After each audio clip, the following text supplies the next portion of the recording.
नमस्कार, मैं हूँ हेमंत चढ़ार और आप देख रहे हैं मध्य प्रदेश का number 1 news channel the Bahujan news Damoh MP. चलिए अब देखते हैं दमोह और मध्य प्रदेश की सभी मुख्य खबरें फटाफट अंदाज में। कोरोना वायरस एक बार फिर वैश्विक चिंता का कारण बन गया है। इस बार नया संकट JN एक वेरिएंट के रूप में सामने आया है, जो ओमिक्रॉन का ही नया रूप बताया जा रहा है। सिंगापुर में इस वेरिएंट के 14,000 से अधिक मामले दर्ज किए जा चुके हैं, जबकि मात्र मई महीने में ही 3,000 से ज्यादा नए केस सामने आए हैं। भारत में भी स्थिति को गंभीरता से लेते हुए केंद्र सरकार ने सभी राज्यों को सतर्क रहने का निर्देश दिया है। स्वास्थ्य मंत्रालय के अनुसार फिलहाल भारत में 93 सक्रिय मामले इस वेरिएंट से जुड़े हैं, लेकिन संक्रमण की दर और स्वरूप को देखते हुए एहतियात बरतना बेहद जरूरी है। चीन, थाईलैंड और हांगकांग ने भी अपने यहाँ स्वास्थ्य अलर्ट जारी किए हैं। विशेषज्ञों का कहना है कि यह वेरिएंट अत्यधिक संक्रामक है, हालांकि अब तक इसके घातक प्रभाव सीमित माने जा रहे हैं। स्वास्थ्य मंत्रालय ने नागरिकों से अपील की है कि वे भीड़ भाड़ से बचें, मास्क का उपयोग करें। भारत में कोरोना वायरस का खतरा एक बार फिर सिर उठाता दिख रहा है। मुंबई में कोरोना के 8 संदिग्ध मामले सामने आए हैं, जिससे स्वास्थ्य विभाग सतर्क हो गया है। इन मामलों के सामने आने के साथ ही महानगर में कोरोना जांच और निगरानी बढ़ा दी गई है। इस बीच बॉलीवुड अभिनेत्री शिल्पा शिरोडकर भी कोविड-19 से संक्रमित पाई गई है। उन्होंने खुद सोशल मीडिया पर एक पोस्ट शेयर कर इस बात की जानकारी दी। शिल्पा ने अपने फॉलोअर्स से अपील करते हुए लिखा, अपना ख्याल रखें, भीड़ से दूर रहें और मास्क जरूर पहनें।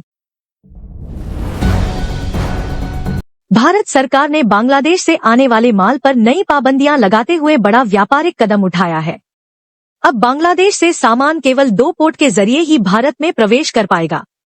साथ ही 77 करोड़ रुपए के कुछ खास उत्पादों के निर्यात पर पूर्ण प्रतिबंध भी लगा दिया गया है। सरकार के इस निर्णय से भारत के छोटे और मध्यम उद्योगों को प्रत्यक्ष लाभ मिलने की संभावना है, खासकर कपड़ा बाजार में, जहां अब घरेलू उत्पादन को बढ़ावा मिलेगा। बांग्लादेश का ट्रेड इससे प्रभावित हुआ है और अनुमान है कि उसे करीब 9,367 करोड़ रुपए का नुकसान हो सकता है। विशेषज्ञों का मानना है कि बांग्लादेश का चीन के साथ बढ़ता सामरिक और व्यापारिक जुड़ाव भी भारत के इस कड़े रुख का एक कारण हो सकता है। हरियाणा में जासूसी गतिविधियों को लेकर सुरक्षा एजेंसियां सतर्क हो गई है। नूंह जिले में एक और पाकिस्तानी जासूस की गिरफ्तारी के बाद हड़कंप मच गया है। पिछले 11 दिनों में पंजाब और हरियाणा में कुल 9 लोग जासूसी के आरोप में गिरफ्तार किए जा चुके हैं, जिनमें से 5 आरोपी हरियाणा के निवासी हैं। चौंकाने वाली बात यह है कि इनमें से कुछ आरोपी यूट्यूबर्स भी हैं, जिन पर संदिग्ध गतिविधियों और सूचनाएं साझा करने का आरोप है। इसी को देखते हुए हरियाणा सरकार ने कड़ा रुख अपनाया है। मुख्यमंत्री नायब सिंह सैनी ने इस गंभीर मामले को लेकर मंत्रियों और विधायकों की आपात बैठक बुलाई।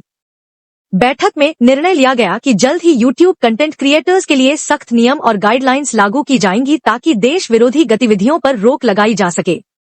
राज्य सरकार का कहना है कि सोशल मीडिया प्लेटफॉर्म का गलत इस्तेमाल राष्ट्रीय सुरक्षा के लिए खतरा बनता जा रहा है और अब इस पर कठोर कार्रवाई की जरूरत है।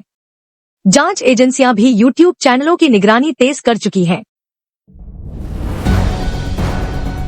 भारतीय सेना ने एक चौंकाने वाला वीडियो जारी करते हुए बताया है कि पाकिस्तान ने अमृतसर स्थित श्री हरमंदिर साहिब गोल्डन टेम्पल को निशाना बनाकर मिसाइल दागी थी, लेकिन भारतीय एयर डिफेंस सिस्टम की सतर्कता से यह हमला हवा में ही विफल कर दिया गया।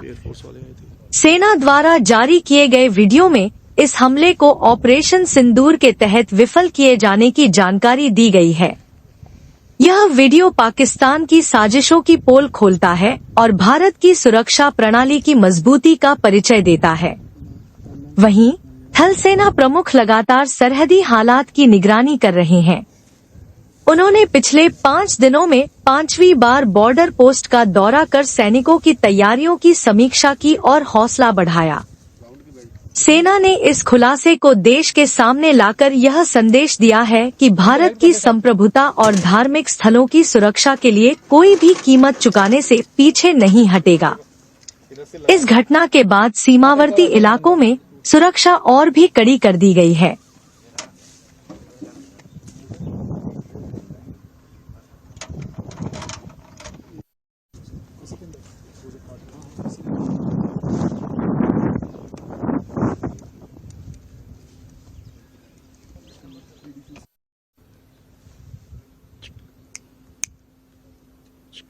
एक बाबा रुक जाओ।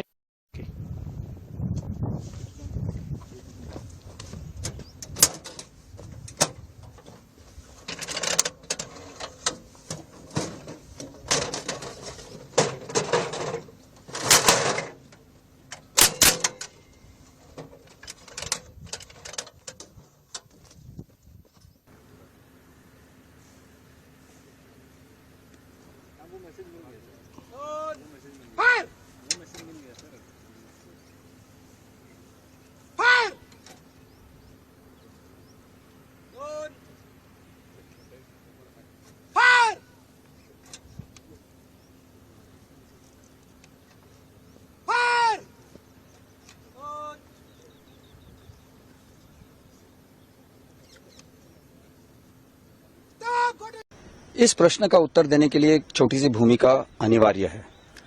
अब सारा विश्व ये जानता है कि पाकिस्तानी सेना ने सुनियोजित तरीके से 22 अप्रैल को पहलगाम में अपने आतंकवादियों द्वारा निहत्थे और निर्दोष देश और विदेश के पर्यटकों पर हमला करवाया। ये एक कायराना हमला था। इसमें 26 लोगों ने अपनी जानें गंवाई। इसके पश्चात पूरे देश के आक्रोश ने भारत के प्रबल नेतृत्व के अधीन ऑपरेशन सिंदूर का रूप लिया, जिसमें अचूक और सामयिक जानकारी से सशक्त भारतीय सेना ने पाक में पनप रहे अनेक आतंकी स्थलों को निशाना बनाने की योजना बनाई। इसमें से 9 ऐसे टेररिस्ट कैंप को चुना गया जिसके बारे में हमारी पूरी जानकारी थी। इन सबको बर्बाद करने के बाद टोटल इसमें से 9 टारगेटों में से 7 को भारतीय स्थल सेना ने नाश किया। ये हमारे लिए एक निर्णायक विजय है, क्योंकि चुने हुए सभी लक्ष्यों को हमने पूर्ण रूप से सिद्ध किया। हमने केवल आतंकवादी और आतंकी ठिकानों को नाश किया। इसके अतिरिक्त किसी को कोई भी नुकसान नहीं पहुंचाया। इससे पाक सेना ने भी खुले तौर पर स्वीकार किया है। हमले के तुरंत बाद भारत ने सार्वजनिक सूचना जारी की कि हमने केवल आतंकी ठिकानों का नाश किया और किसी भी पाकिस्तानी मिलिट्री के संस्थाओं को कोई नुकसान नहीं पहुंचाया और भारत के नीति और नैतिकता के अनुसार किसी भी सिविलियन को निशाना नहीं बनाया। इस हमले से पहले भारतीय सेना के surveillance, electronic warfare, early warning और एयर डिफेंस के सभी जरूरी उपकरण तैयार और तैनात थे। 7 मई की रात को हमने पुख्ता जानकारी मिली कि पाक किसी भी उचित और वैध टारगेट के ना होने के कारण भारतीय सैन्य ठिकानों को और सिविल इलाकों को, खास तौर पर धार्मिक स्थलों को निशाना बनाएगा। इसमें अमृतसर में स्थित गोल्डन टेम्पल सबसे अहम था। हमें अतिरिक्त जानकारी ये भी मिली कि गोल्डन टेम्पल के ऊपर वो भारी तादाद में ड्रोन और मिसाइल से हमला करेगा। इसीलिए हमने तुरंत आधुनिक, अतिरिक्त एवं उपयुक्त एयर डिफेंस को उपलब्ध कराया और रणनीति के अनुसार गोल्डन टेम्पल को चारों ओर से एयर डिफेंस की सुरक्षा दी गई। 8 मई की सुबह को अंधेरे में पाक ने अनुमान अनुसार ड्रोन और मिसाइल के जरिए से सभी सैन्य एवं सिविल ठिकानों पे और खास तौर पे गोल्डन टेम्पल पे भारी तादाद से ड्रोन का हमला किया। क्योंकि हम इसके लिए तैयार थे, तो भारतीय सेना के आर्मी एयर डिफेंस के सतर्क और सशक्त योद्धाओं ने पाकिस्तान के नापाक इरादों को पूरी तरीके से ध्वस्त करते हुए ड्रोन और मिसाइल हमले को पूरी तरह से विफल कर दिया और हमने गोल्डन टेम्पल पे एक आंच भी नहीं आने दी। Subscribe the Bahujan News and like this video.